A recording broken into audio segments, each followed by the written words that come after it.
The first item on the agenda is the Pledge of Allegiance. If you all rise and say the pledge with me. I pledge allegiance to the flag of the United States of America and to the republic for which it stands, one nation, under God, indivisible, with liberty and justice for all. Thank you. With that, I'll turn it over to Township Manager Dave Probalka so he can let us know how to participate in this hybrid meeting. All right, thank you. Thank you, everybody. And thanks for joining us. This is kind of a little bit of a deviation from the normal. We're doing a hybrid format, meaning for this Board of Supervisors meaning people can attend either in person, and we have some in attendance, or you can join by Zoom. And it's been advertised as both in accordance with the Pennsylvania Sunshine Act. I'm going to be kind of playing the role of MC and facilitator here, so thanks in advance for all of your understanding as we kind of work through this new format. Anybody that's present in the main meeting room can participate at the appropriate times during the meeting when acknowledged by the chair by approaching the microphone at the podium, just like we used to do pre-pandemic. I just ask that you please provide your name and municipality of residence prior to making any comments. Anybody that's attending from home through our Zoom platform can speak and participate when acknowledged by the chair and enabled by the host. Our Zoom audio here we have tied directly into our meeting room's PA system, so anybody that's in the virtual room can address the board as well as anybody present in person. In order to keep the background noise to a minimum, as always, if you're attending by Zoom, please keep yourself muted unless you're acknowledged by the chair or if it's your opportunity to speak.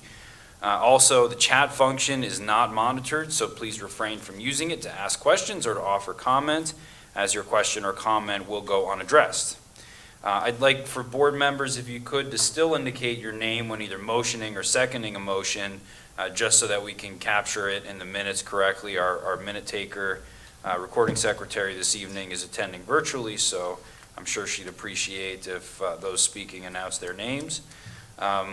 And since the board's present in person, a roll call is not needed to ensure a quorum, so I'll yield the floor back to the chair. Thank you. Okay, great. Thank you very much, Dave. Okay, first up on the agenda is citizens' input for items that are not on the agenda. And if you could please say your name and your municipality of residence when you're speaking. First up, Kevin Mullen. Okay, thank you. My name is Kevin Mullen. I've owned a house in Ferguson Township 10 years and in Patton Township 22 years. My concern is the sewer utility, UAJA.com. I think they scammed me. They overbilled me for 5 years. So I set up a website to warn the public about what they did to me, statecollegereport.com. And I have a new item related to that. I just put it on my website a week or two ago. I was looking at the sewer bills and the water use bills for a business in your Ferguson Township, AccuWeather. And I did a calculation. They pay a very high sewer bill. It's much higher than what I pay per gallon. And I put that on my website halfway down, number 10. You can look at it to see how I calculated that at statecollegereport.com. I think your township, your board, all of you should care about a business that's getting, I think, scammed, overbilled with their sewer bill compared with their water use. That whole building only uses about 2.5 times as much water use as I do at my house.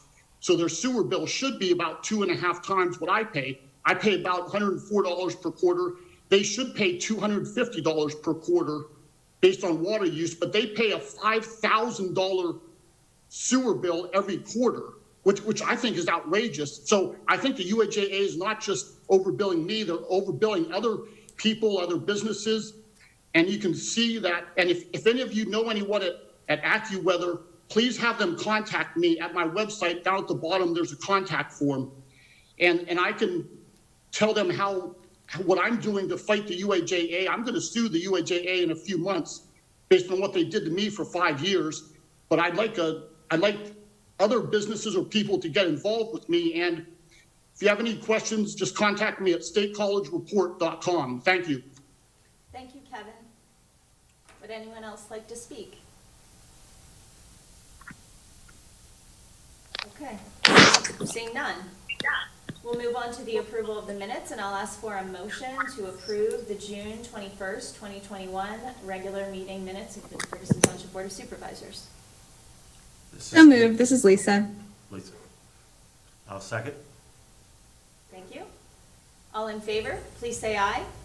Aye. Any opposed? Motion passes unanimously. Okay, we have a special report this evening, and that is the Center Area Transportation Authority, or CATA. Mr. Spalski. So sorry. Well, good evening. Good to be with you again. Before I go farther, I would like to express your patience with my voice. I'm going through some medical treatments on my vocal cords. So I may have some passages of voice here that may test your patience. So, or if I'm not clear, please let me know. But a happy note in a sense, I'll start with the fact that the CATA staff over the last couple of months has been working very, very hard to chart a path of recovery from the impacts of the pandemic that we have all been enduring since March, at least of 2020, and about which, of course, I needn't offer any further details. They're already too painfully well known. However, some of the key parts of this recovery to set the stage first involved public hearings forward from March and through June of 2021 to obtain public comments, public perspectives on what they would like to see in transit service going forward. The staff had originally developed some proposals based on fiscal prudence that subsequently have been adjusted as a result of responsiveness to what was learned through the public hearings.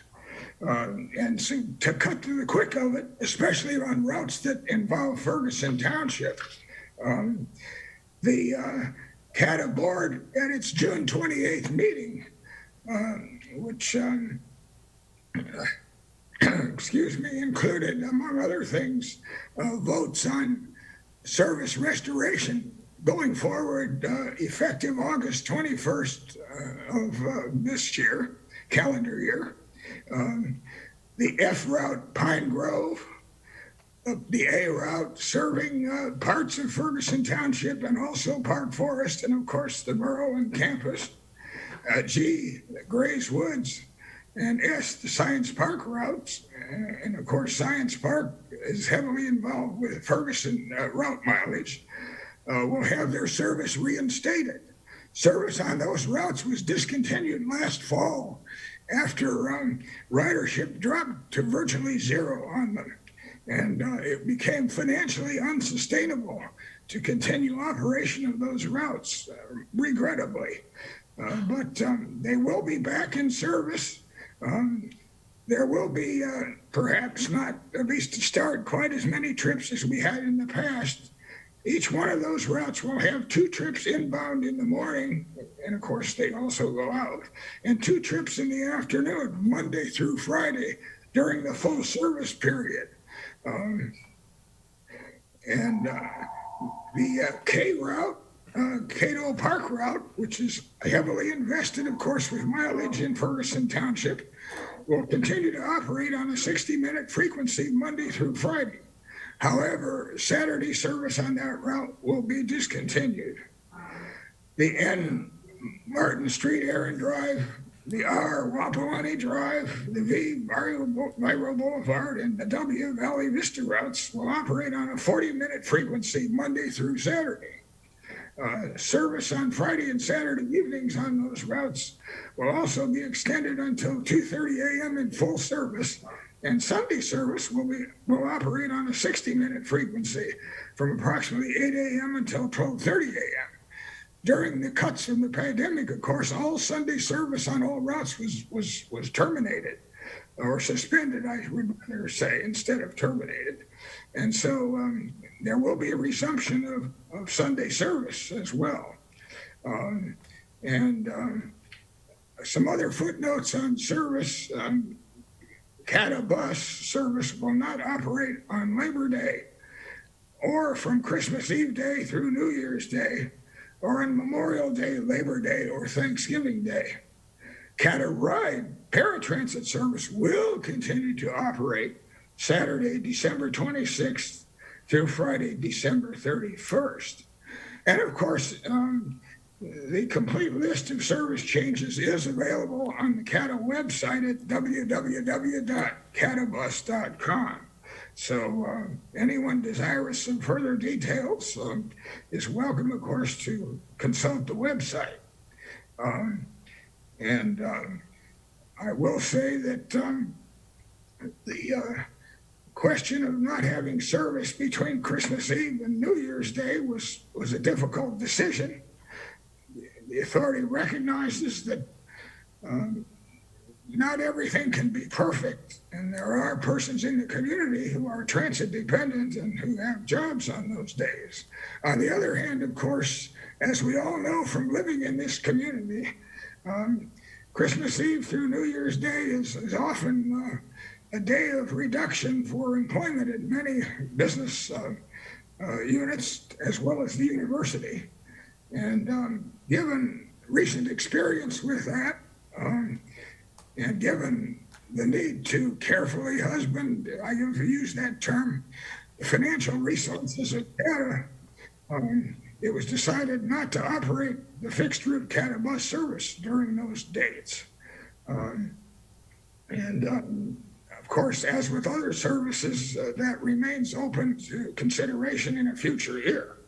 But that is the plan for this coming fiscal year of the authority, which of course runs from the 1st of July through the 30th of June. With that, there's detail here. I believe Luana Oliva, our executive director and chief executive officer, is here too to help back me up with any detailed questions you might have. So I'll stand now for questions. Thank you, John. Any questions from the board? Patty? I was just curious, how have you had any difficulty in hiring? Oh, I'll defer to Luana for those comments on that particular subject. Hi, this is Luana. We actually were having some difficulty prior to the pandemic. So, with gearing back up and putting service back on the street, we will be finding out a little more about that over the next few weeks. But we do have a number of positions open. Particularly, we've had trouble over the last couple of years in the maintenance areas and also in management hiring. Thank you. Any other questions? Lisa? Thank you. Thank you both for coming. I really appreciate all the work that's gone into these public meetings and all these considerations that you all have been making on these very specific changes. And I'm sure we're all very grateful for the reinstatement of all, so many of the parts of service for Ferguson Township. So that's really, really good news for residents here. So my question is, moving forward, I know that, and this may have changed in this last wave of changes, I'm not sure, but in Harris Township, we're going to get some CATA-Go service for to supplement where their routes had been cut. And so I'm wondering if the service changes in Ferguson Township that were going to be put into place, but we've now brought back, say, like the F route, if the demand there doesn't warrant a full route after a while, what could be the procedure, or how would you consider adding those areas to the CATA-Go program? Well, I'll start by saying that, of course, the Catago operation in Harris Township is still considered, from my perspective, a pilot project to see how well it goes or doesn't go. And in the meantime, in the latest iteration of service for Harris Township, the P route, the fixed route cattle bus service, will continue to operate. So there will be a blend of cattle bus service and Catago service.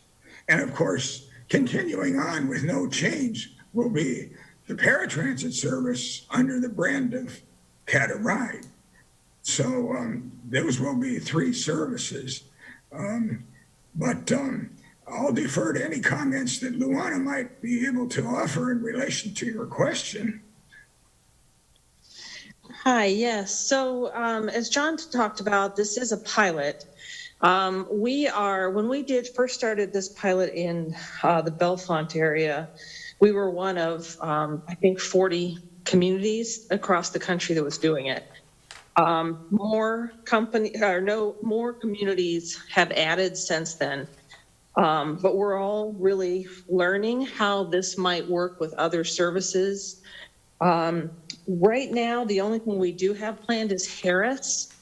Even microtransit, when the population density gets low enough and the street structures are far enough apart, it may not work to even in those areas. So we're going to be learning from Harris, which is slightly different than Bellefonte, as far as the way that it's structured. And in Harris, unlike Bellefonte, there's less destination points within that location.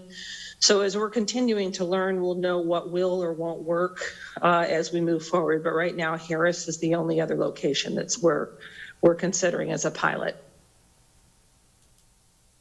Thanks very much. So I guess for us here, we'll just wait and see how that works out. And hopefully that is a success in some of those less densely populated areas. So looking forward to seeing how that works out. But thanks again. Thank you for your interest and questions. Are there other questions? Luana and I have time if you have questions. Any other questions? If not, Thank you very much, John and Luana. Great report, and we really do appreciate the reinstatement of some of those Ferguson Township routes, and we hope it goes very well. Thank you very much for your time and your effort. thank you. Thank you very much. Good evening. Good evening. Okay, next, moving on to unfinished business. We have a public hearing on a resolution of the Township of Ferguson, Center County, Pennsylvania, authorizing the chair and secretary to execute a contribution agreement with the Pennsylvania Department of Transportation for pedestrian accommodations at the intersection of State Route 26 and State Route 45, or the Y intersection. I'll turn this over to Township Manager Dave Probalka. Thank you very much. Provided with your agenda is a copy of the resolution that's been advertised this evening. As Ms. Denneny just described, it authorizes the chair and secretary to execute a contribution agreement with the Pennsylvania Department of Transportation for the pedestrian accommodations that the township has agreed to participate financially for the installation of at the intersection of West College Avenue and Shingletown Road. So just as a refresher, the board authorized a contribution to the project to install these accommodations since warrants were not met per PennDOT standards, and the amount authorized is not to exceed $28,075.83, which is the amount provided by the PennDOT District Office engineer's estimate plus a contingency. There's a recommended motion. I'm not sure why it says number 2 on there. It must be a typo. A recommended motion there with the agenda, and I can answer any questions the board might have. Okay, let's go to questions and then public input, and then we'll take a motion. Questions first. No questions. Okay, well, this is a resolution and a public hearing. Let's open it up to public comment.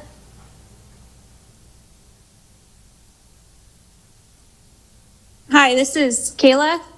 Yes. I would like to ask a question. We are in Ferguson Township, and we're actually right close to that intersection.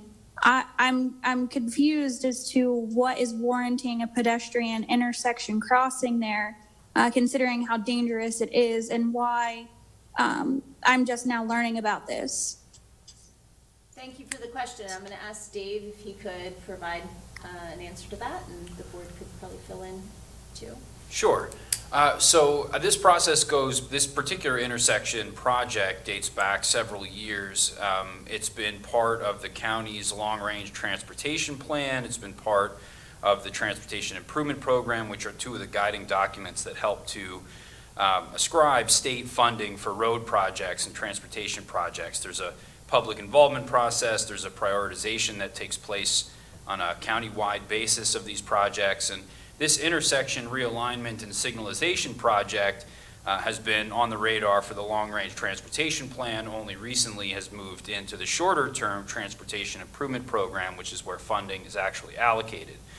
Early on in the process, then Secretary PennDOT, a woman named Leslie Richards, I believe, excuse me if I have that name wrong, started a new policy that was called PennDOT Connects. The intent of the policy was to get public improvement for some of the, or public involvement and participation in some of these statewide transportation projects.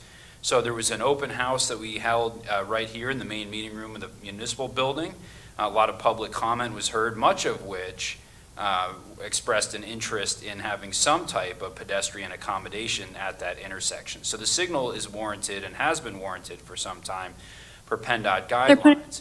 But PennDOT has, PennDOT has a separate process for weighing the merits of pedestrian accommodations, which include crosswalks, pedestrian push buttons, advanced notices for folks that have visual impairments. And so that standard was not met per their assessment, but because of the feedback that was heard at the public involvement process, the township was interested in moving ahead with those accommodations. We requested PennDOT reconsider. They refused, but they were willing to include those accommodations in their bid, provided that the township was willing to essentially front the bill, or foot the bill for them. So that's where that $28,000 roughly figure comes from. So it looks at both public involvement that expressed a desire and an interest to have those accommodations at that intersection, as well as future plans for development and build out of areas and redevelopment in Pine Grove Mills, some other potential projects that are on the horizon, like Orchard View subdivision and the Sheets and what's planned for the development there at the corner intersection. So some subjective variables and some objective ones were assessed in order to determine that those warrants should, or that those pedestrian accommodations should be installed there. And it's good engineering practice too. Thank you for expanding on that. Sure. Thanks a lot, Dave. Any other public comment? All right, with that, I will then close the public hearing and entertain a motion. This is Steve. I'll move that the Board of Supervisors adopt the resolution authorizing the chair and secretary It's mute. to execute a contribution agreement with PennDOT for pedestrian accommodations at the intersection of West College Avenue and Shingletown Road. This is Patty, I'll second. Okay, thank you. Any board discussion? We have discussed this previously. Anything to add? Okay. With that, I'll ask Dave if he could please take a roll call vote. This is presented as Resolution 2021-25. Ms. Strickland? Yes. Ms. Dennini? Yes. Mr. Miller? Yes. Ms. Stevens? Yes. Thank you. Okay, moving on to new business. We have the consent agenda. We've got some pay applications and some pay applications. With that, I'll take a motion to approve the consent agenda. This is Patty, I move that we approve the consent agenda as listed. This is Steve. I second. Okay, any discussion? All right, all in favor, please say aye. Aye. Any opposed? All right, motion passes unanimously. Next, under new business, is a proclamation for the 2021 Suicide Awareness and Prevention Month, and I will turn this over again to Township Manager Dave Pabalka. Thank you. The board has with the agenda a copy of the proclamation designating September as Suicide Awareness and Prevention Month, and September 10th as Suicide Awareness and Prevention Day in Ferguson Township. This has been an annual proclamation adopted by the board and has been part of a countywide effort led by Jana Marie Foundation. Marissa Viseri, I'll turn it over to in just a moment to talk a little bit more about the month and what's planned. But it's part of a joint effort with other municipalities in the county. It's part of the Center County Suicide Prevention Task Force. So with that, I'll ask Marissa to introduce the proclamation. Thank you so much. This is a proclamation that is near and dear to my heart. I lost my sister Jana to suicide 10 years ago, and also more recently my cousin. And so, when I was growing up, I felt very isolated in that and thinking that this was something that was really uncommon. And what I have learned on my own journey of grief is that unfortunately, this is something that many have experienced in some kind of way, whether that be a lived experience with a suicide attempt or being a survivor of suicide loss and losing somebody close to them, or even hearing about it in our community.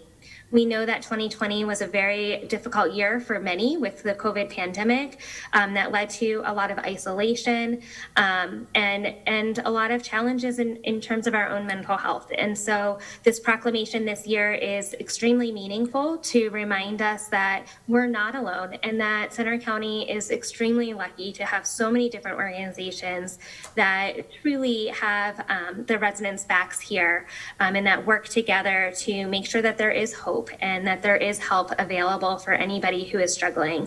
And this proclamation helps us remember that.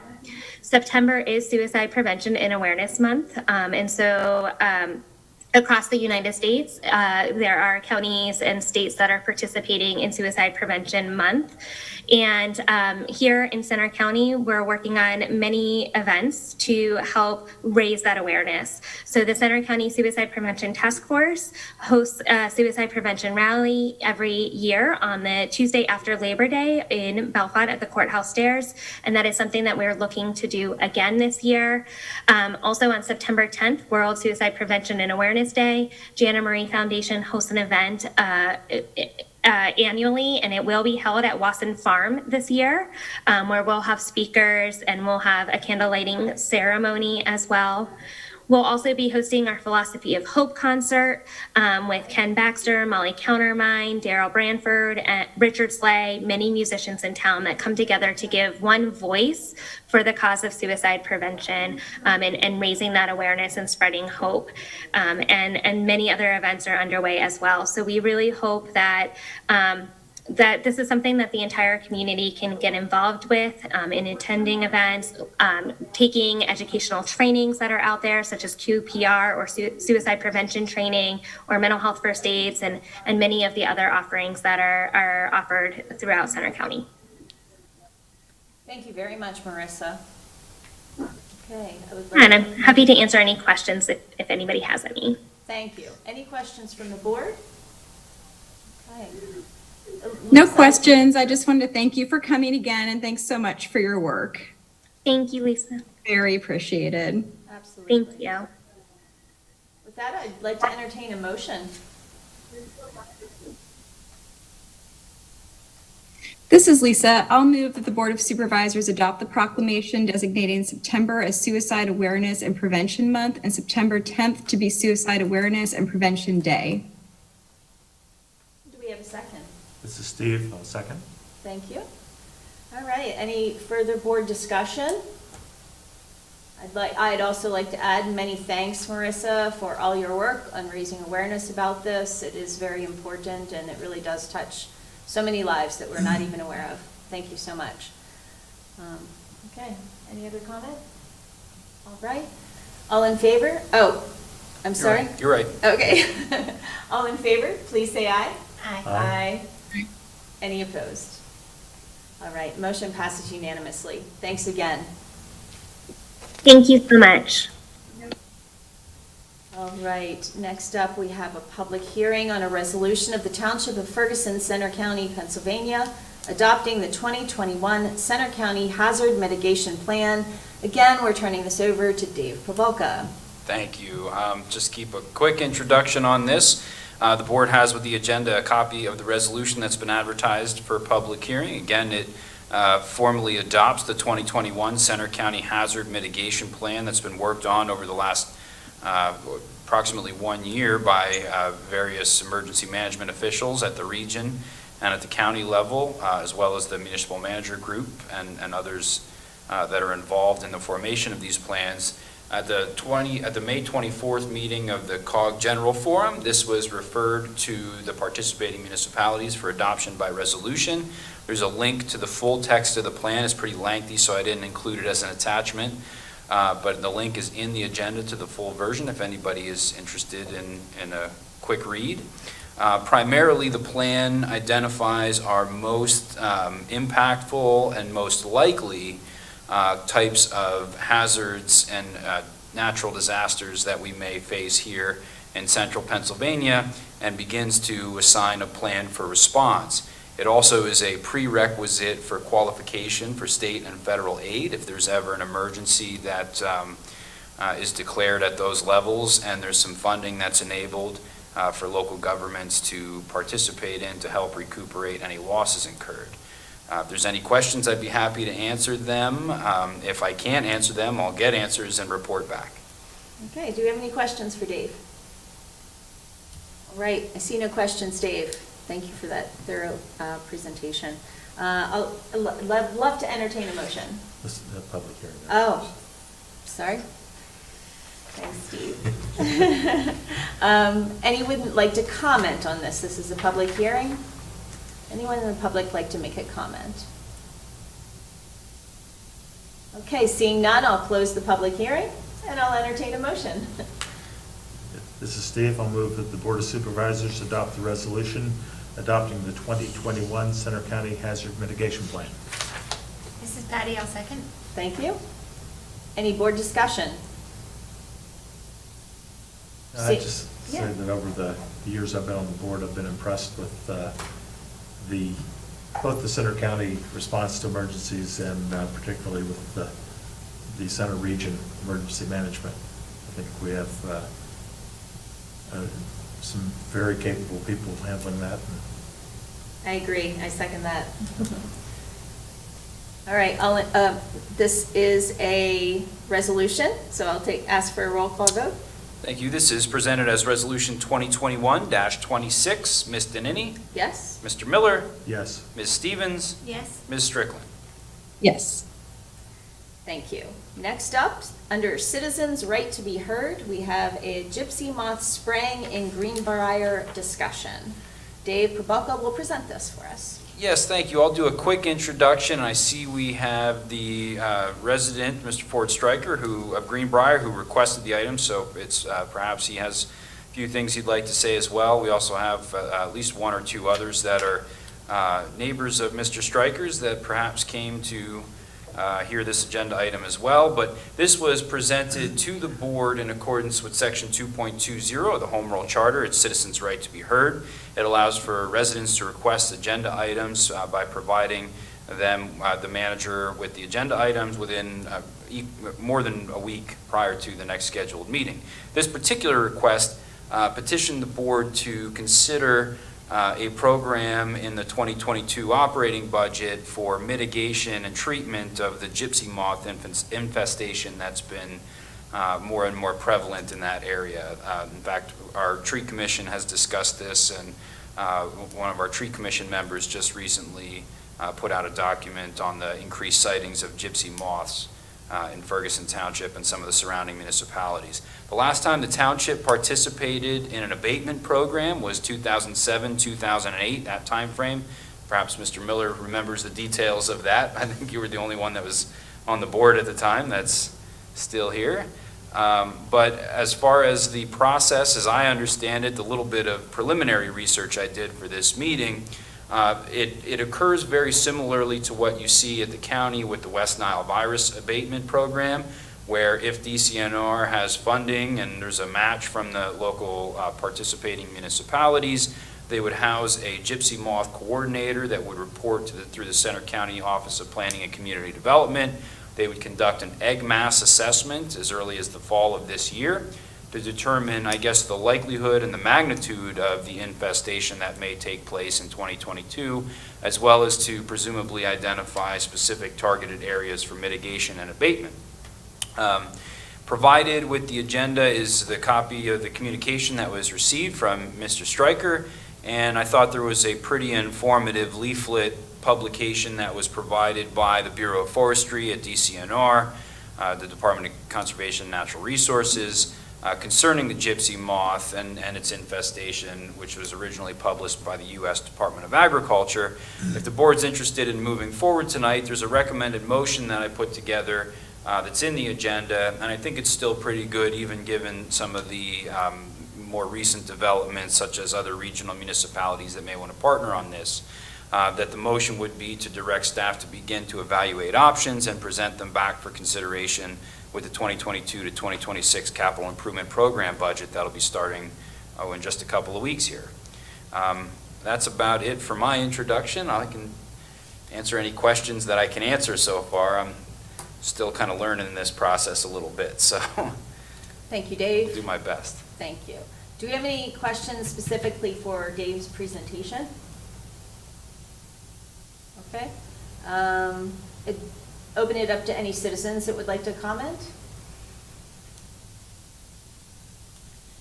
Yeah, hi, can you guys hear me? Yep. Hi, Ford. Yeah, hi, everybody. Yeah, so I lived through the last gypsy moth issue back in the early 2000s, and you know, it was really bad. And the gypsy moths, if they're left unchecked, after a couple of years, will effectively kill most of the larger trees, especially the oak trees. And so the township back then entered into a spraying program, which you know, frankly saved the trees. The populations start small, comparatively small, sort of like they did this year, and kind of explode. So I would expect next year that there would be a lot worse than the year after that, even worse than that. You know, so it's really important to have plans in place, I think, to begin the spraying early in the year when it's most effective, when the moths or when the worms basically are really small, and before they do a lot of damage to the trees. And that's why I thought it would make sense to kind of get organized now. I really appreciate Dave's, you know, David jumping in on this and, you know, reaching out to some of his colleagues and others that know about this. And, you know, I strongly recommend that the board, you know, endorse the motion that staff has put forward. I don't know if any of my other neighbors in you know, Greenbrier or up on Deerfield want to jump in here, but, you know, the last infestation was very bad and was quite expensive for several of them. And when it's going on, it's just nasty, for lack of a better term. So again, I'd encourage everybody, or I'd encourage you all to approve the resolution. Thank you for your time. Thank you, Ford. Would anyone else like to comment? We have someone present here in the room with us. Please step up to the podium.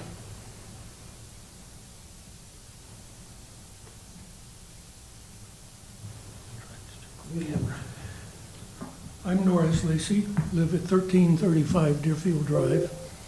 And following up on what Ford Stryker said, there was spraying which came, I think, too late, but was to an extent effective in the last time around. The problem then, and this is sort of a parenthesis on my part, is that the person entering the coordinates into the airplane computer for spraying forgot our area. So we were not, there was no effort made, whether it was purely accidental or not, to deal with our sort of the top of the loop on Deerfield Drive. There was a point at which we could not walk down the driveway to pick up our mail or newspaper because there was a half-inch or more of excrement on the driveway. It was also in the yard, but that's the place we had to walk on. I have no idea at this point, or no recollection of how many trees we lost. We lost some large oaks, which we had taken out, and I cut down a lot of smaller trees. And we at least had the advantage of enjoying the sun more because there was no problem of leaves affecting the sight line for us. But that was a small compensation for what we dealt through. I think this is crucial, especially in a heavily treed area such as ours is, and I hope that it will get done and done seriously, and that it will cover the entire area that needs to be covered. So I guess I'm speaking on behalf of all of the other residents who are here in person. Thank you very much for your attention. Thank you, Mr. Lacy. Okay, anyone else like to comment? Okay, let's move on to board discussion. Board members? Yeah, I actually do have a question that we need to check on. I don't know, I'm not asking Dave right now because I don't know if, I doubt you know the answer right off. But I don't remember in this one whether I know we worked with the state and the county, and I don't know if we're required to do that, or if this is a type of treatment that we could undertake if we saw a reason to without the county and the state participation. So I want to know that. Yeah, I think as part of the research, find that out, because I know the DCNR was definitely involved in the 2007, whatever it was. I also say I remember the early to mid 1980s when it first hit here, and that was really bad. The entire county was practically stripped of leaves. They got to the point where they weren't just eating the oaks, they were eating anything green that they get onto, so. Yeah, Thanks, Steve. It's a good question, and I don't know the answer to it. And Ford and I were talking a little bit about this in a call we had earlier this week, where, even if we elect to go our own or fund it ourselves, I think we should attempt to do as much in concert with DCNR as we can, given that we abut state forest, and if we treat our portion of it, but the state doesn't treat theirs, or we do it out of step, then, we're really just treating a little piece of the problem, but the bigger issue may still prevail, and as soon as we treat it, those gypsy moths from upstream or the neighboring state forest may come back over. So I'll look into that, whether we have to, and then if not, try to learn a little bit more about what DCNR, because I know they have a program for spraying in state forests. So it's just a matter of how that timing works out, and whether we can maybe piggyback with them, or whether we can do our own thing and just coordinate schedules. And in terms of this neighborhood, I would say check with the game commission also. Right. Because yeah, given that's right. Right. That really abuts the game lands, so. Sure does. Any other board discussion? I have a few questions and comments. Lisa? Thanks. I'm supportive of moving forward with this. I just wanted to ask a question about the motion. So it says to evaluate options for spraying in Greenbrier and other areas of concern. So would we be directing staff to have the arborist go out and look for problem areas over, those the course of those months, or would we wait for problems to be reported, or what would we?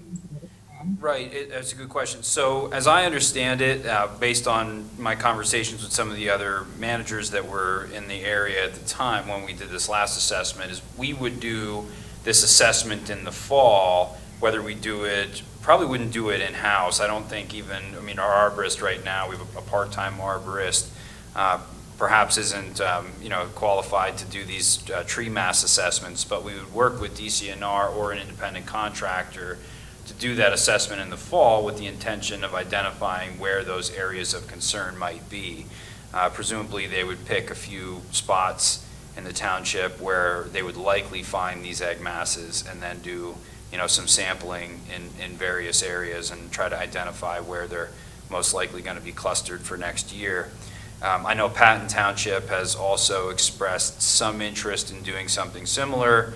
Whether they're moving forward with it or not, I can't say.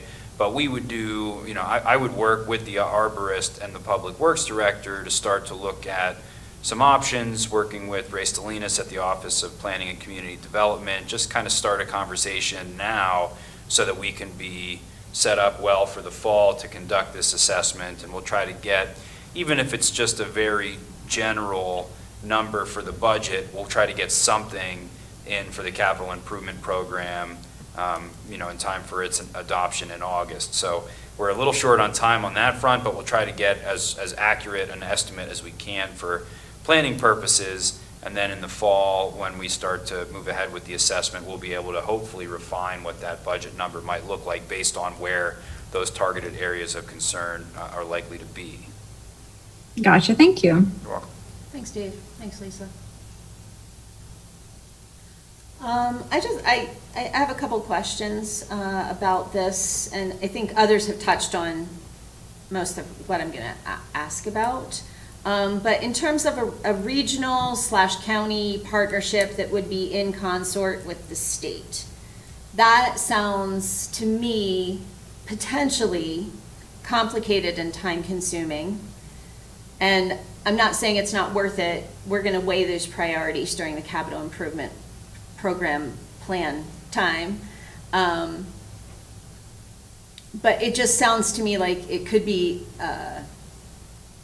quite the effort. And I know we talked about our arborist, and we talked about the county, and we talked about other municipalities. Would this be where our staff were leading the charge on that? And then if we were, and we got to a point in the SIP that we were cutting, like we cut a lot of stuff out last year. If we put it in and then we cut it back out, how would that affect us regionally? As you know, those kinds of things are on my mind right now. So that's one grouping of question that I have that maybe you could actually address. I don't know if you can address any of that now, Dave. I'm not sure. No, very Okay. little, unfortunately. Right. I think, we Yeah. would certainly want to reach out to other municipal partners in the region and at the county level to see, whether there were interest in, again, kind of doing something much like we did in 2000, as I understand, we did in 2007, 2008, but how the mechanics of all that comes together, that's something that we really want to focus on and make sure that we had lined up properly in order to Right. And just thinking fund it. just thinking about having a part-time arborist right now and it being a heavy season, I don't know, always. I don't know what our situation will be. So it's just a thought. So that's one area of question. And then the other is, I was very supportive of the oak wilt effort that we were doing, but that was really a very targeted and specific application with limited, widespread ramifications. And we're all pretty green in this room. I can tell with the way that we're talking about this. We care about the trees. We also care about the pollinators. And I was doing a little bit of research preliminarily. I also don't really know anything about this. This is where I'm leading with for my question. BT, which is a biological, is something I believe that might be used in this application, and it's pretty non-specific and affects a lot of moths and pollinators and insects generally. So I guess my question is, there's always going to be a point where an infestation, there's a no treat question, right? We don't treat if we think we're going to do more harm than good, and we do treat if we think we're going to do more good than harm. So I'm concerned about the materials that are used. And again, in this regional relationship, we think we want to do this, then it's not really a very bad infestation. How locked in are we? And what are the negative consequences of what the materials are? And I know that once this kind of gets out of our hands and we participate with the state, we have less and less control over that. That may be a moot point because it may be just one type of thing you can use anyway and whatever. But these are all, I think, important parts of whether I would want to actually move forward with this. And then that said, I would kind of like want to limit our amount of effort that we put into it before we know the answers to some of these things, just because we have a lot on our plates. So I don't know if you can give me an idea of how much staff time you think it would take to do the preliminary leading up to the SIP effort. Yeah, I can. I mean, I think it would be some involvement, with the three main actors that I described myself, the Public Works Director and the Township Arborist. I would probably take the kind of regulatory policy side and do some research about what we did, with the last round of this. You raise a very real concern that I share, which is what's the long-term commitment. If you think about things like emerald ash borer and even oak wilt, and some of the other tree infestations and diseases that we fight here at the township, emerald ash borer, EAB in particular, being one that is just so nefarious and so, prevalent that it was a bit like holding the ocean back with a broom. Yes. You fight it and it just comes back again and again and again. And so the township took a position of removal of the ash trees a number of years ago, recognizing that EAB wasn't going to go anywhere. So is this more like EAB, or is this more like, perhaps oak wilt, which we feel like we got out ahead of enough that we could, keep at bay if we had a few specific policies that were targeted at mitigation and treatment of trees that are affected with that disease. So there's some high-level policy questions that I think we need to get some background on. And then, for somebody like Alan Sam, who's our part-time arborist right now, and Dave Modriker in the Public Works Department, just kind of maybe providing a little bit more input on your other questions about what kinds of treatments are available out there, what the impact is on the ecology where these treatments are applied, and whether there's alternatives that may be more suitable. So I don't think that this initial sort of fact-finding initiative is going to take a whole lot. The next steps, if we continue to move forward, and if we're talking about working with DCNR or doing something in concert with other municipalities in the county, or perhaps a grant application and administration, those could get a little bit bigger. Right. But I would say our first step should be just to do this preliminary, kind of background investigation and find out what our options are, and present back to the board for your consideration during the CIP. Okay, I'm certainly willing to move forward to that level. It doesn't sound like it's going to take a huge investment of staff time to get to that point. Okay, I'd like to entertain a motion if others don't have any other questions or comment. I'll move that the Board of Supervisors direct staff to evaluate options for aerial spraying in the Greenbrier development and other areas of concern for gypsy moths to be considered in the 2022-2026 Capital Improvement Program budget. This is Patty, I'll second. Okay, any further discussion? Okay, seeing none, sorry, I've lost my place in my paper agenda. Okay, I'll ask for a voice vote on that. All in favor, please say aye. Aye. Any opposed? All right, motion passes unanimously. Thanks, Ford. All right, next up, we've got the zoning. Thank you. Okay, thank you. The zoning appeal and a request for variances. We've got 3795 West College Avenue, the Scott Road Pump Station, and looks like Jenna Wargo will be presenting this, Director of Planning and Zoning. Thank you. The University Area Joint Authority at 3859 Scott Road is requesting a variance from 27701(3)C use limitations and 27209 1-yard requirements. This parcel is zoned rural agricultural. The zoning ordinance prohibits new construction or development in the floodplain. Milling soils are also subject to the floodplain regulations. The zoning ordinance prohibits structures from being placed in the rear yard setback, and the proposed pump station location was strategically chosen based on a H&H analysis by UAJA's consultant that allows for adequate space for the necessary wastewater pump station facilities.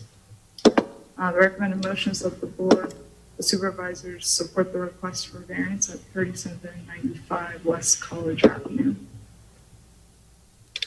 Thank you, Jenna. I entertain a motion. Okay, I'll move that the Board of Supervisors support the request for variance at 3795 West College Avenue. Any board discussion? The second first. Oh. Patty, I'll second it. Any board discussion? I just want to say, normally I oppose anything that affects floodplains, but when you're looking at a sewage pump station, it has to be the lowest point in the line, and that usually is in a floodplain. So there's not much way around it. So I think we should just support this one. Makes sense to me. All in favor? Aye. Aye. Aye. Any opposed? Okay, motion passes unanimously. Next up, 3765 West College Avenue, Islamic Society of Central Pennsylvania, presented by Jenna Wergo. Thank you. Islamic Society of Central Pennsylvania, 3765 West College Avenue, Zone Rural Agricultural / Corridor Overlay District. They are requesting a variance from 272051 permitted uses. The zoning ordinance permits place of assembly, community place of assembly on lots greater than 50 acres. The property is currently 10.16 acres. This project has been in the planning stage for several years, including 2 other variances granted by Ferguson Township Zoning Hearing Board in 2010 and 2020. The recommended motion is that the Board of Supervisors remain neutral on the request for variance at 3765 West College Avenue. Thank you, Jenna. I'll entertain a motion. This is Patty. I move that the Board of Supervisors remain neutral. The request for variance at 3765 West College Avenue. A second, Steve. Thank you. Board discussion? I just I also have, Oh, okay. yeah, go ahead. I had Yeah. a question. We did a lot of discussion of this in 2010, and there was a variance granted. I guess my question is just, how does this differ from one that's already been granted? I'll ask Jenna if she's familiar with the previous variance that was granted. Did that come up? I believe the previous variance that was granted was for the this place of assembly, this religious place of assembly. That was back in 2010. The most recent variance that they received in 2019 was for the driveway to cross a floodplain. I believe when they had come in and spoken with planning and zoning staff, it was August of 2019. And at that point in time, given all the variances that they were granted, they could move forward with this project. And then in November of 2019, we completed our comprehensive update, which only had 2 size lots for this type of use. And they are not less than 2 and they are not greater than 50, which is now the new requirements. They're at 10. So they would need another variance Okay, to so basically continue zoning with this update project. that changed That's correct. what's required. Okay. Yeah, there's some indication, I think, in the application that was submitted by the applicant that this is a use variance. In fact, it's not. It's a permitted use in the zoning district. It's a dimensional variance, as Jenna pointed out, related to the minimum lot size. In roughly 2010, the last time that this was discussed, and as Mr. Miller pointed out, a variance was granted for the same property. There was some modifications to our definitions of place of assembly to comply with the Religious Land Use Act, RLUPA. There's a P in there, I can't remember what it stands for exactly. But anyway, it caused the township to remove its definition of faith-based place of assembly and move toward the regional and neighborhood places of assembly that we have currently defined in our ordinance. So there were some kind of sweeping changes in how we define some of those uses back in the 2000. Actually, this was about 2012 when it was when that change was adopted. But this particular ordinance, like Jenna pointed out, was variance request is precipitated by that change in our zoning and our zoning ordinance that took place 2 years ago now to reduce the number of permitted lot sizes. Thank you.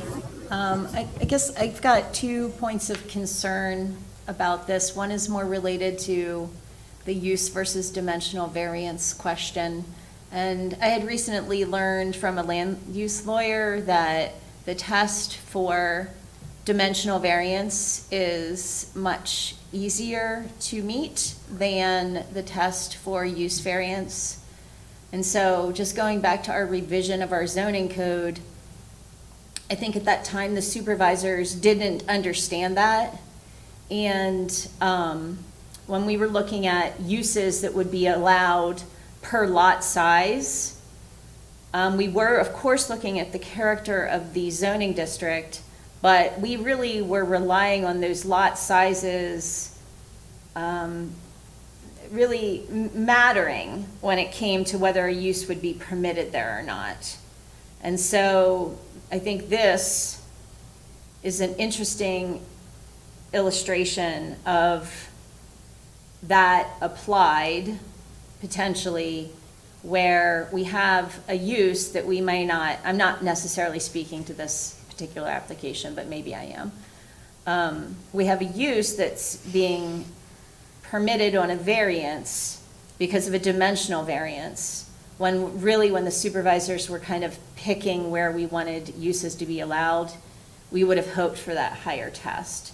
So it's just kind of like making me think back about those revisions a little bit. So that's really not about this in particular, but something I just wanted to mention to the other supervisors, something that came up a little bit when we were doing the revision. How would this lot size business work and whatnot? So here, I guess we're seeing a little bit of that in action. The part that I'm concerned about and why I'm gonna vote no on this is that my understanding is that, you know, it's a floodplain area of water body, and this is a cemetery use, and there's a large amount of contamination, water contamination resulting from cemetery use. And I don't believe, and maybe I am incorrect about this, but I don't believe that our source water protection ordinance really is able to address that to a manner that would be sufficient. So I will vote no on this, and that will be why. So, okay, and that was it though. All right, so I'm gonna ask for a vote if there's no other questions. Okay, all in favor, please say aye. Aye. Aye. Any opposed? Aye. Thank you. Okay, next up is a review of request for proposal from consulting services to update the Ferguson Township strategic plan. Dave Probalka will introduce this. Thank you. So the township strategic plan is going to be turning 5 years old soon. It was last updated in 2016 and adopted in 2017. And since that time, the board and the township have undergone several changes and also some assessments to take kind of community temperature about where they may be, some of the issues that you may find in a strategic plan. The 2019 National Community Survey was deployed in Ferguson Township. It was a statistically valid result, and we got some great insight from across a number of variables from residents and students and other stakeholders in the community about some priorities that they'd like to see the community address. And the intention was always to work the responses to that survey and that measurement into an update to the strategic plan. Of course, 2020 happened, and we got waylaid by a global pandemic, which put off our plans to update the plan last year, and in fact may have changed some of that visioning a little bit since the survey was administered in 2019. So it's a little bit of a challenge, but this really is I would say the ultimate exercise of a governing body at the local level is to craft a well-designed and well-informed strategic plan to help guide budgetary and policy decisions within the horizon of that plan. So there's a draft of the request for proposals prepared by staff that you have in your agenda. I tried to keep it vaguely specific, meaning I wanted to allow respondents to give their, how they would approach this project, their input based on similar undertakings that they've been a part of in previous work. And I also wanted to be specific enough so that the board and the public knew what they'd be getting with the responses that may come in for this request for proposal. So there are certain components of the process that I'd be interested in your feedback on, but I tried to be intentional about, such as the conducting and facilitation of a strategic planning retreat where the board and select staff would participate in. There's also some community engagement processes that are worked into the request for proposals that you'll find here. Whether the board wants to reimagine and redesign our mission and vision value statements should also be specified here in the RFP. But then also much of the document is just describing the process to receive responses and evaluate them, including the formation of a review team, and then ultimately consideration for a contract to be awarded by the Board of Supervisors. Ideal time frame on this is described in the beginning document of the RFP. It may be a little bit ambitious, but we can, hope for it, and if we have to, we can always make adjustments as may be warranted by the conditions and the process. But the way I have it planned out in the proposal, the draft proposal that is, would be that a consultant would be selected on the first public meeting in September. So that would give the board roughly the month of August to evaluate responses and consider making an award. We would then, depending on the timeline that's prescribed by the successful consultant, hope to complete the strategic plan update before the end of the 2021 fiscal year, or at least early fiscal year 2022, depending on how the process plays out. So, of course, if there's any questions about the RFP and how it's designed, I'm happy to answer them. If there's any input the board may want to give on the contents of the RFP or the process that's described, I'd also be interested in any feedback you might have on that. Thank you. Thank you, Dave. All right, we're looking for some feedback, specifically on retreat, day-long retreat, a thumbs up or down kind of thing. Is that what I like it. Yeah. And the mission, do we want to, because we wanted to contain that in the RFP, did we want to revamp the mission, vision, and values? Right. And do we like the timeline? And are we ready to release? Okay.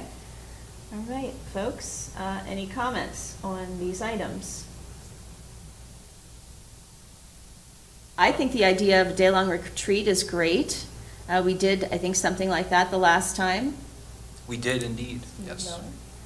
Yep. We did it right here. That was good, yep. A retreat right into this room. I actually, in a couple of previous times, we've had off-site retreat. I thought that was really effective. I don't know how it fits into public participation or, I'm not sure how well that works, because it was a 2-day retreat. Wow. Yeah. And, it was very effective because there's a lot of time to work together on it, but I don't know how that fits into current law as far as meetings without public access. Or without easy access, because if you're off-site, Right. we were down at Racetown Lake, so Okay. that's not an easy access for the public, but I thought it was good. As far as timing, this seems pretty accelerated. Quick. It's quick. I'm not sure that an effective time to do it will be in the fall, to have because of all of our budget. So many special meetings and everything with the budget. Of course, if we don't go in the fall, then I don't get to participate in it except as public. But I think that, it's not the best time to try to get people to really put time into process. Yeah, I agree. I think the timing is less than ideal. The way I have it sort of worked out anyway in my own mind, scary a place as that may be, is that, you know, that we would perhaps wait till the supervisors elect are identified so that we could invite them specifically to participate in these discussions. You know, whomever they may be, so that the outgoing board members and the incoming board members might have an opportunity to, you know, use the strategic planning initiative as a way to kind of pass the torch. And this way, because if the board waits until next year, I would suggest perhaps we wait until the summer of next year to give any new board members or new supervisors an opportunity to kind of get acclimated and brought up to speed a little bit. Yes.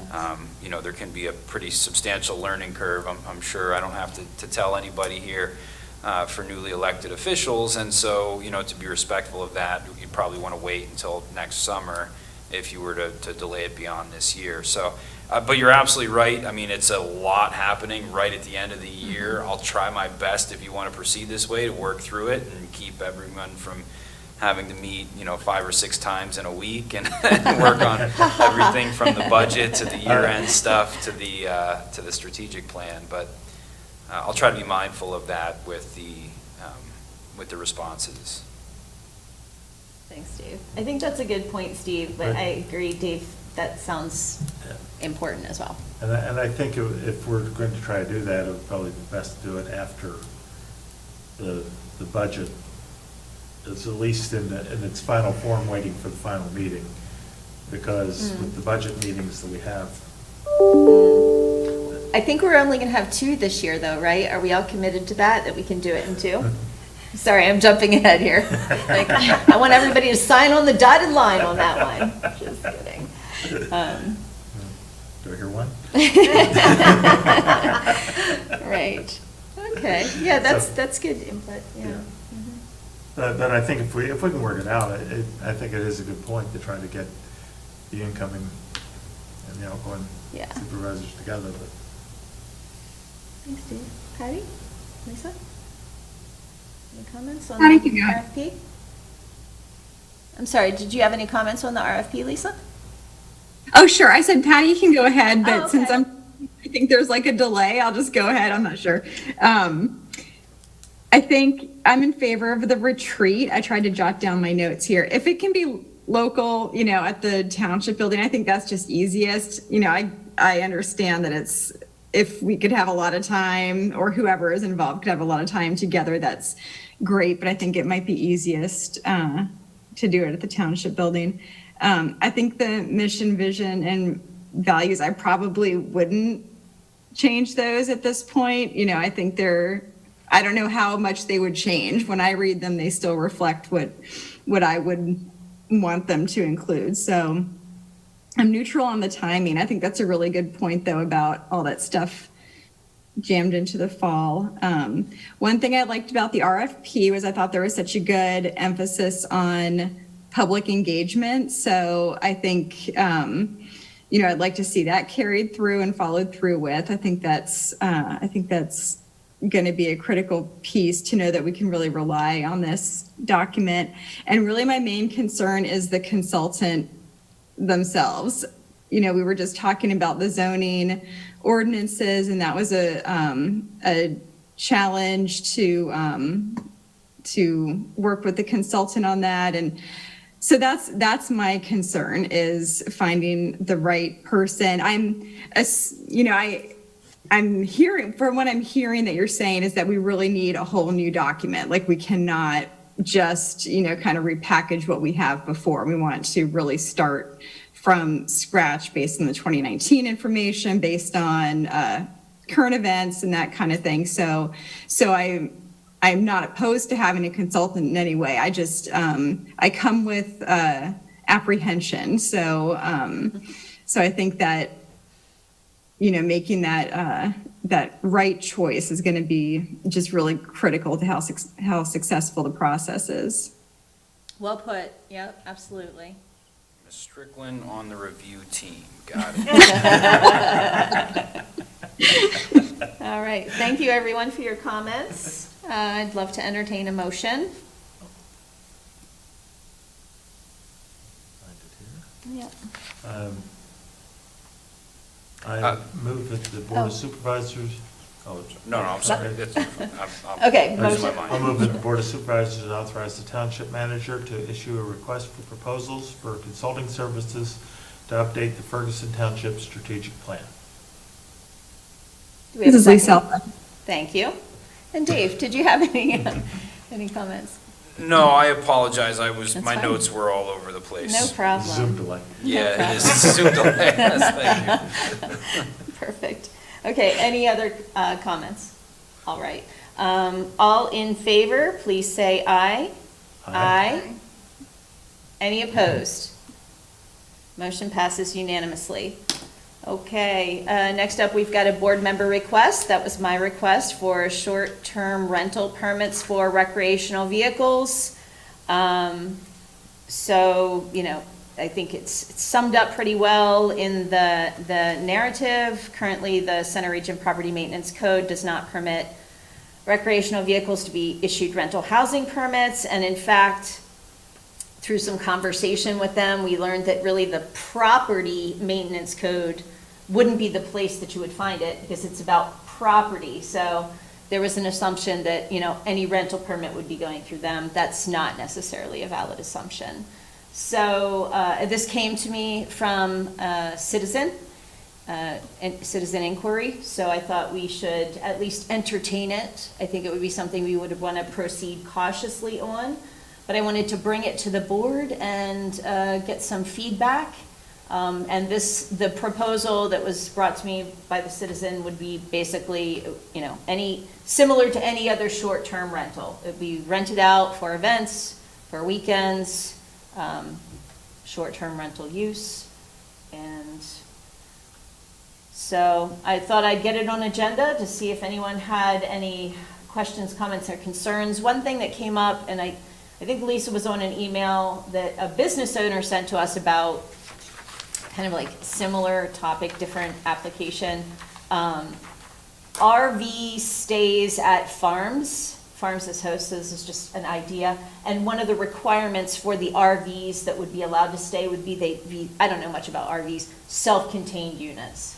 So they would have to have their sewer contained within the RV. As opposed to being a hookup type of a situation. So I thought that would be the kind of thing that if we wanted to pursue this at all, those would be the kinds of questions I think I would be asking about it. And so, any thoughts or comments? Probably nothing I would have ever thought of, but a citizen brought it to me, so I thought we should at least entertain this thought. I guess my question would be,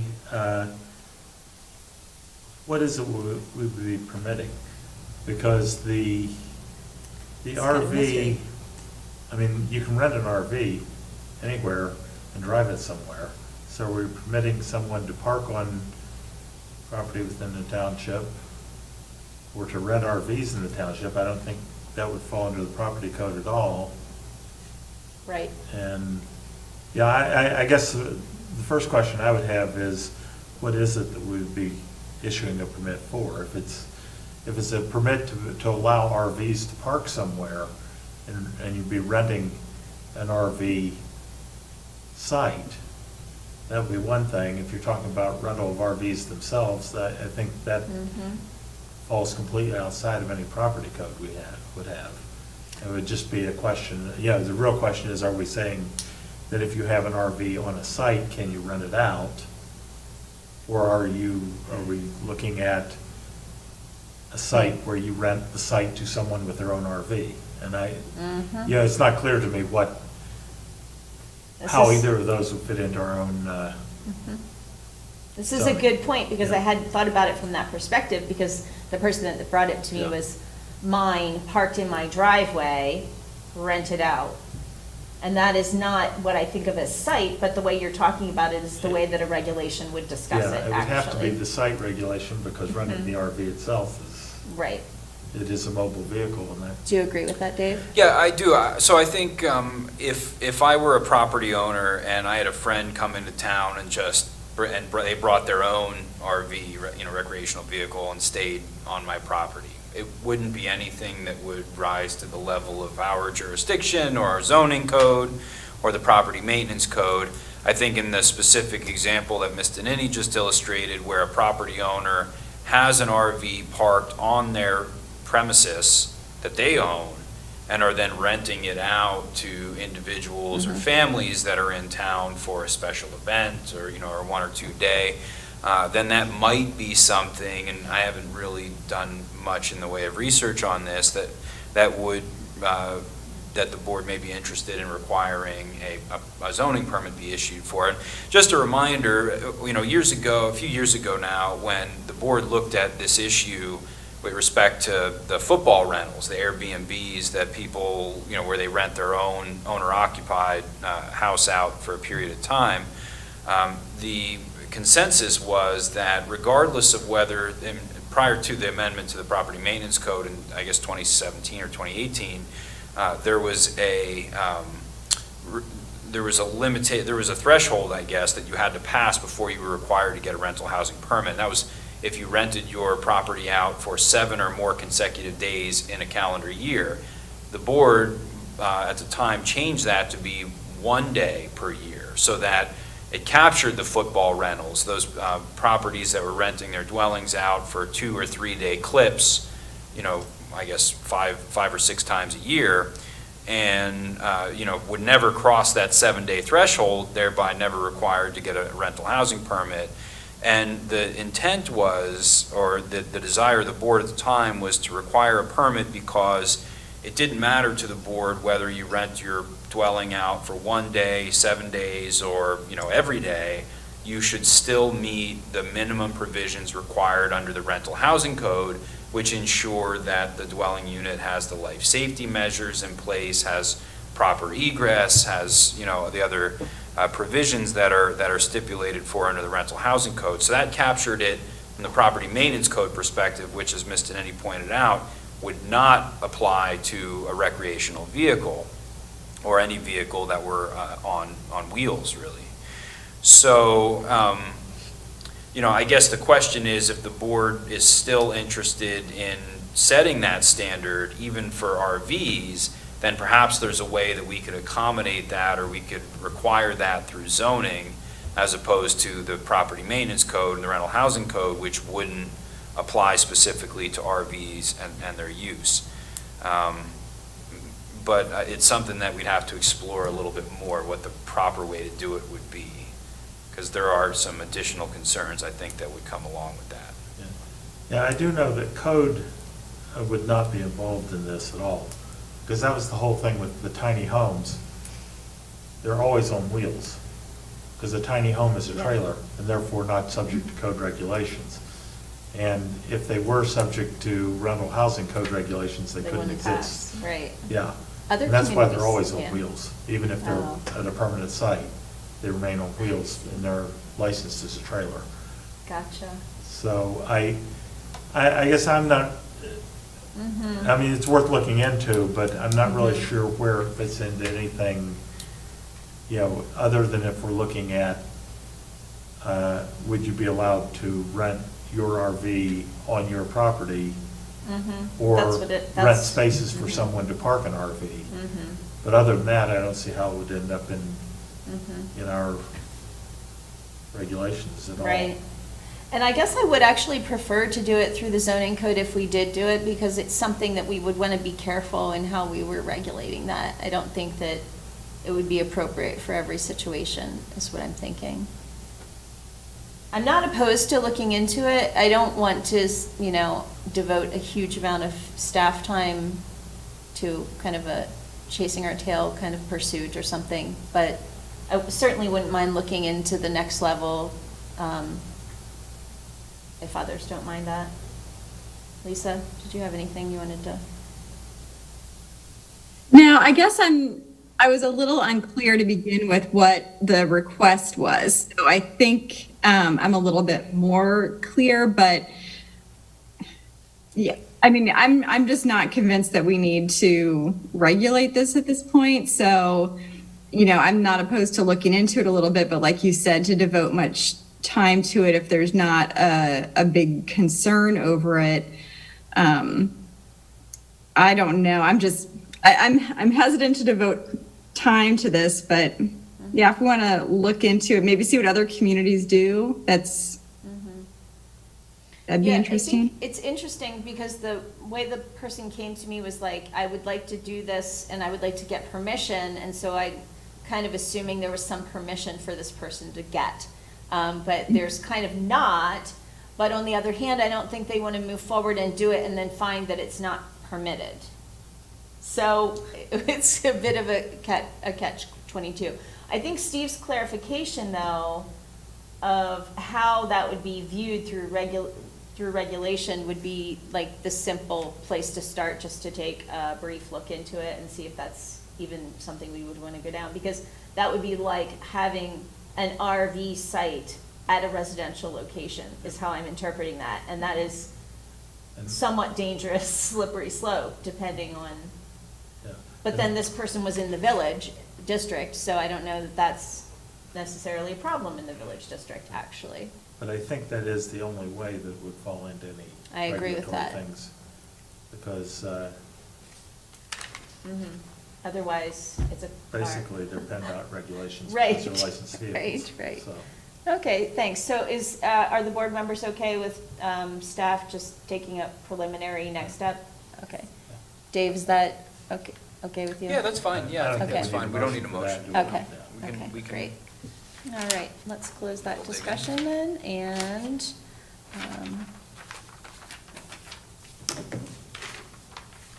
move on to another board member request. Also mine, this should be pretty brief. It's the Fairbrook Park Grow Zone Map Amendment discussion.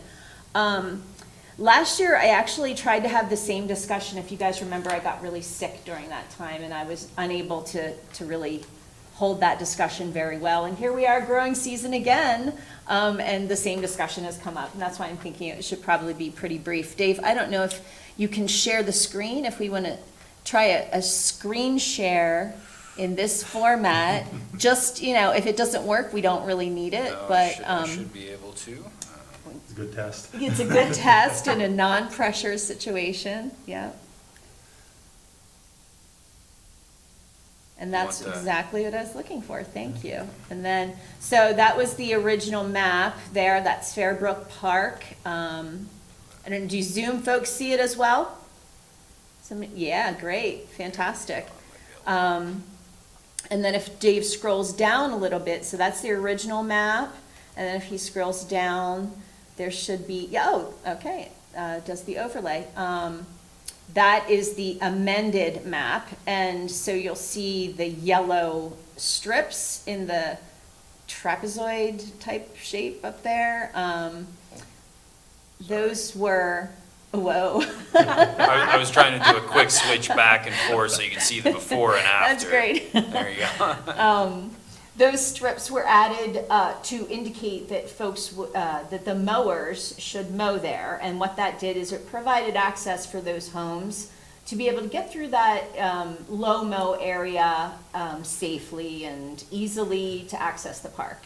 The amendment I'd like us to consider is a similar yellow strip. And this was always the intent, but I don't think it ever carried through to the map.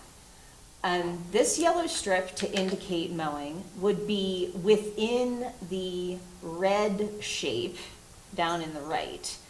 And it basically would wrap the wooded area and distinguish it from the grassy area.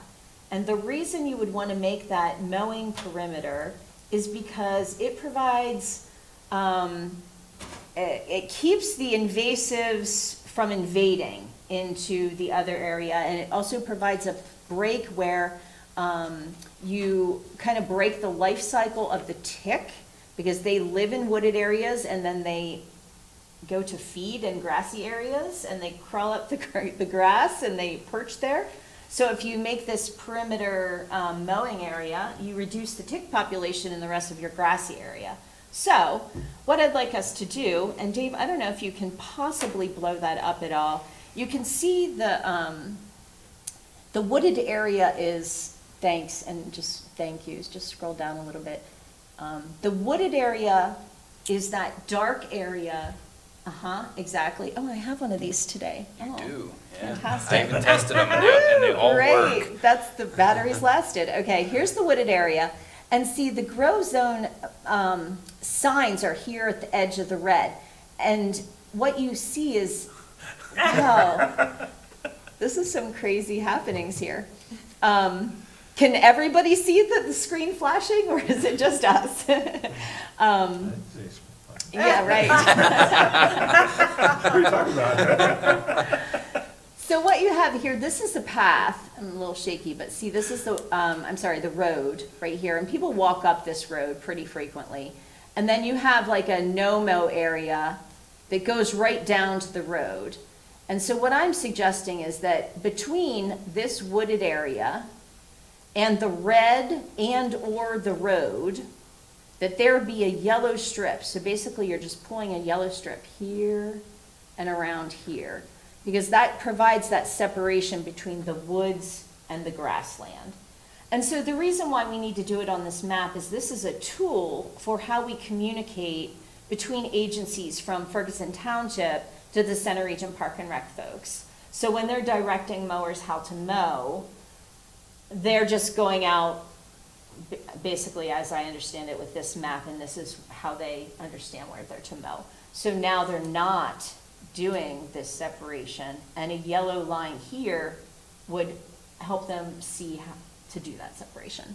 So I'm going to propose that we just amend the map to make that separation. Any questions? No, it makes sense to me to have Yes. that mowed, because that also gives access to the edge of the Yes. woods. Yes, I neglected to say Walking that. path, Yes, absolutely. For folks that use those woods as a park amenity, myself included, and want to see, the natives that are growing in there, the elderberry and that kind of stuff, it's great to have that path to walk right along the edge of the woods if you want to be tick adventurous, like some of us are. Not to scare anybody from using our wooded areas. Okay, Lisa, did you have any questions about this? Okay. Nope. Okay, thanks. And then I'll just add that I think that, Ferguson, if I understand correctly, Ferguson is the first one that did like a low-mow map or a no-mow map for a communication tool to the center region. And so I kind of want to evolve a good format for us to be able to use in other parks. They have a lot of parks to manage, and that would probably be very easy for them to have that similar format, and maybe other regional partners would want to do it eventually too. So, okay, so I would make this motion that the Board of Supervisors direct staff to convey amended map or to provide additional, I thought we might just end up doing signage, sorry. But then I went out and took another look and I realized, no, we should amend the map. All right, so let me revise that motion. I move that the Board of Supervisors direct staff to amend the map as discussed this evening with the yellow strip of mowing to wrap around the wooded area, and discuss the map with the CRPR staff to create the critical perimeter around the wooded area. This is Patty, I'll second. Thank you. Any further discussion? All right, all in favor, please say aye. Aye. Any opposed? All right, motion passes unanimously. Thank you all. Next up, we have staff and committee reports, and our first committee report is the Climate Action Committee. I believe Prasenjit is our rep there, and I'm not sure if anybody, if he was able to attend. He's not here tonight. Okay. Next up is Executive Committee. That would be me, and we've already had the hybrid general forum meeting where we successfully moved to not require in-house quorum, so we discussed that a lot at that committee meeting. Next up is CCMPO Coordinating Committee, and Lisa, that's you. Yep. I'll refer you all back to the agenda so you can see in detail what all we discussed. We had a presentation on the Climate Action Plan and how it relates to the MPO. That was very well done. We had an update on the State College Area Connector project. from PennDOT. They are still in the process of reviewing options, which range from doing nothing to creating a whole new road. Options should be narrowed down by late summer. They'll have another public meeting, and the entire Pell study should be done by spring 2022. So it was a long presentation. It was very good. I think they heard the message that something has to be done. So to take the do nothing off the table, but they were looking at such a wide variety of options that certainly something will happen. And one other thing I wanted to touch on was we had an update from the safety subcommittee, which is looking at dangerous intersections and roadway segments. There's software, different types of calculations that they can use to determine which are the most dangerous at any one time. So they're coming up with a list of about 100.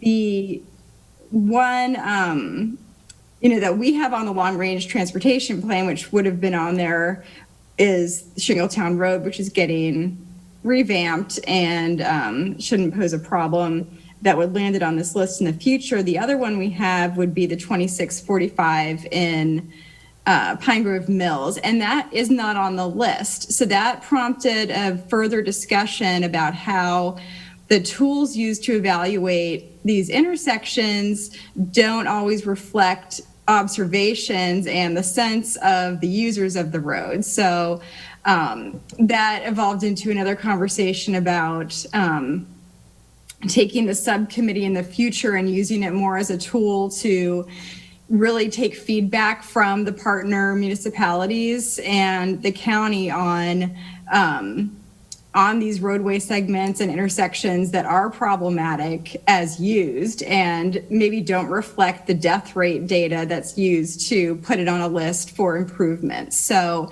it's really discouraging and frustrating when we know we have an intersection that's problematic and it doesn't make a list like this. So, and that my concerns that I voiced were echoed by the Benner, who was that? The Nittany Valley representative, and he was discussing the Bellefonte Diamond intersection where they have had fatalities. So, one suggestion really, we are moving forward, hopefully in the fall, with our study to see if the intersection warrants a full functioning traffic signal. But in the meantime, and kind of separately, we can be looking at these minor pedestrian accommodations, such as a crosswalk, which doesn't exist there. So I was encouraged to bring this back to you all. And, I think what I need to do is put it on a consent agenda to have a discussion. And they had encouraged us to just reach out to PennDOT and start that discussion about what would be permissible. So I said I would do that, and they said, to bring it back to the MPO if nothing is moved forward in that direction. So that was what I was thinking, is I'd bring it back to a discussion if we think we need one, or I'm open to feedback there. But the idea that I was presented with from MPO was to really just start the dialogue with PennDOT on what we would be permitted to do, especially if the township was going to contribute the funds. So. Thank you, Lisa, so much for working on that. PennDOT is just like an eternal mystery for me. So I really appreciate you doing that. It's an important issue, and it's really just like the heart of Pine Grove Mills. And I don't want a crisis to inspire us to action. I want to be proactive. It would be great if we can continue to talk about that and see if we can get some face-to-face time with PennDOT folks and see what we can do there. Absolutely. So I'll bring it back on a consent agenda. Thank you. Okay, next up we've got the Facilities Committee, and that would be you, Patty. That would be me. And I left my notes. We had the meeting this morning. I left my notes at home, so this is really, struggle, but I'm trying to remember some of the highlights of our discussions today, and one of the things they were talking about, and I do remember, is the Whitehall Road Regional Park project, in the sense of trying to secure some of the pricing for things like the lights, that we may need to have to purchase them and basically squirrel them away at, like, for the lighting and the playground equipment, to in fact secure the current pricing before it goes up. So there's some thought about how to do that and where would it be stored, those sort of things. Then the general forum AV, the upgrades, they hope to have that in place for the next general forum meeting. Let's see, the Millbrook Marsh. This is, I sincerely apologize. It's fine. Anyone has any questions, you can call me. And then they also talked about, let's see, the proposed electric hybrid vehicle charging station at the COG building. The three options are presented in the agenda, and while we all thought that option number 3 is what we should work toward practically, option number 2 is the one that might be best, considering we're also hammering out the COG building ownership issue, and so that was sort of discussed. Let's see. I appreciate you bringing that up, Patty, because we talked about that at public safety, because that was for code vehicles, really. Right. And just the reason why the estimate for that kind of service is so high is because we need like a whole separate line to get the fast chargers. Right. You need like high voltage, super high voltage. And so that was a very big cost. So we were like, we're committed to it, but with so much uncertainty, we're just not sure. So I appreciate hearing how that evolved. And it was basically also thought to be broken out as 2 separate issues too. That option 3 was more of an infrastructure issue, and they also discussed too that really the monies would have been coming from code as opposed to like technically taxpayer money. So True. it was all sort of Thanks. that. Again, and this is one that the COG building, the lease discussion, it got kicked back basically to having the managers. It's going to go back. It's a chicken and an egg thing, because I guess not all the municipalities obviously have carried that property the same financially. So yes, they have to sort that out. It was a roundabout discussion. Let's see. And then also the facilities committee, when it was an ad hoc committee, apparently the structure of it was that there are 2 members from Ferguson, myself, and then Eric. So now they're just trying to model the committee after all the other committees, whereby it's just the elected official and the other person is encouraged to attend, but not necessarily having to attend. And I can't tell if Lisa can see me looking at her. And that is about it. And as I said, I apologize. That's good. If you No, that have was any good. questions, Perfect. feel free to call me. Thank you. Yeah, I am also curious. How do you see us? Do you see us in a tiny way or in a big? How do you see us, Lisa? I just see the 3 of you sitting there on the screen, and Dave is separate. Oh, yeah, he's got a Zoom on, I think. I do. Yeah, we see him twice, Oh. which is kind of alarming. Pay no attention to the man behind the curtain. All right, thanks for that aside. I've been curious all meeting. Okay. All right, we've got any other committee reports that aren't listed here? Okay, staff reports, Dave. Yeah, I can touch on a couple highlights here, and if there's any questions on the planning and zoning and public works report, just let me know. If I can't answer them, I'll get your response and bring them back. But for my report, as you all know, we are just about finished with the capital improvement program budget draft. I'll be meeting with department heads all week this week, reviewing their requested items, and then we're planning for distribution to the board early next week, if not on the 12th. Hopefully we can have it finalized and out to you on Monday. And then, of course, as you know, on Wednesday, July 14th is our Capital Improvement Program annual road tour. So we're going to start at 1 p.m. in this room right here, and we'll do a quick demonstration of the paver road assessment software that we use to prepare our capital improvement program requests. Dave Modriker's done a few things differently this year, working with some of his staff over in engineering to start to evaluate the roads that we're going to present to you for consideration for either repaving or microsurfacing or some kind of improvement within the scope of the CIP. So we thought you might want to take a look at a little demonstration and understand a little bit more deeply how we arrive at some of our recommendations.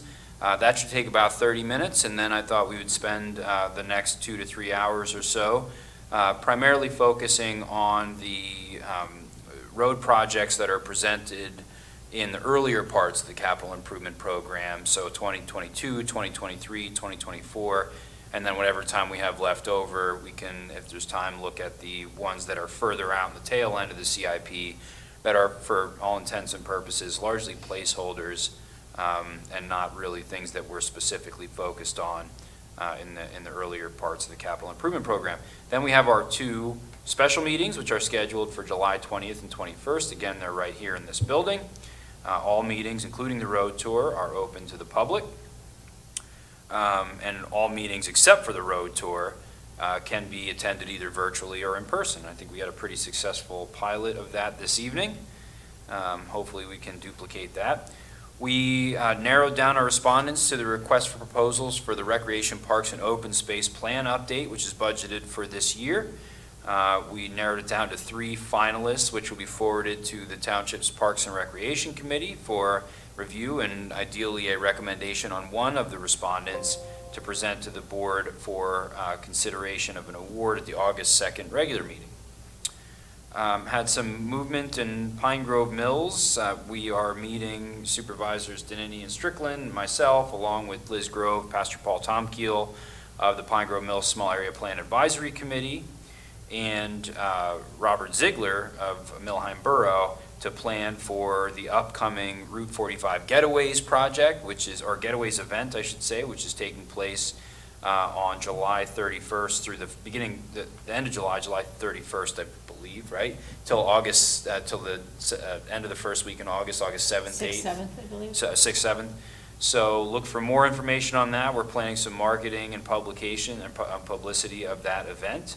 The township, as a reminder, sponsored that event with a $4,500 match to a $9,000 grant received from the Happy Valley Adventure Bureau.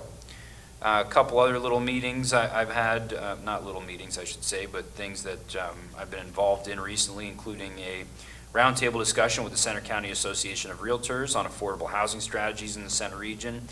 And also importantly, and this may be a preview of what's to come, regionally we're starting to evaluate our current record management system, which we bought probably about 3 years ago, almost 3 years ago now.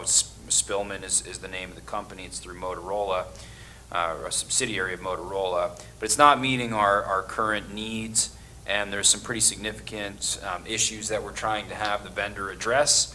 So we've convened a little bit, a small consortium of the managers and the police chiefs and Penn State University to strategize a little bit about how we're going to get that system functioning as we need it to, or what some alternatives may be in the absence of that.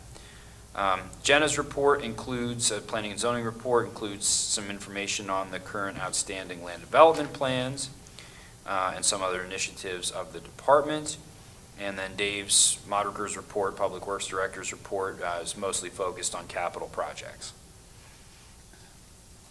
Thank you, Dave. Any questions for Dave for the manager, public work, or planning and zoning director reports?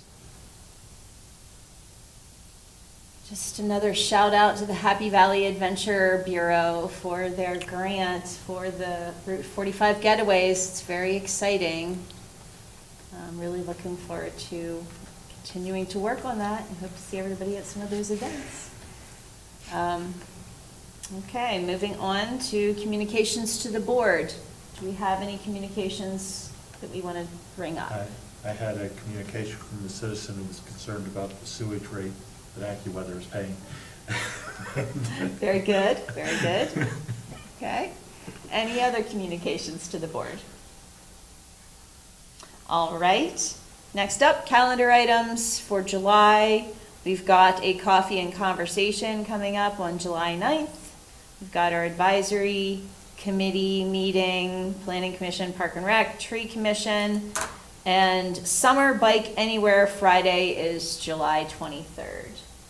I think we've reached the end of our agenda, so I'll take a motion to adjourn. So moved. Fantastic. All right, good night, everyone. Thank you.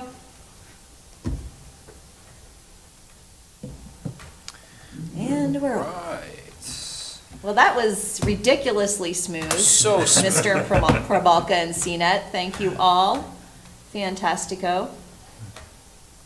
Never doubted me for a second.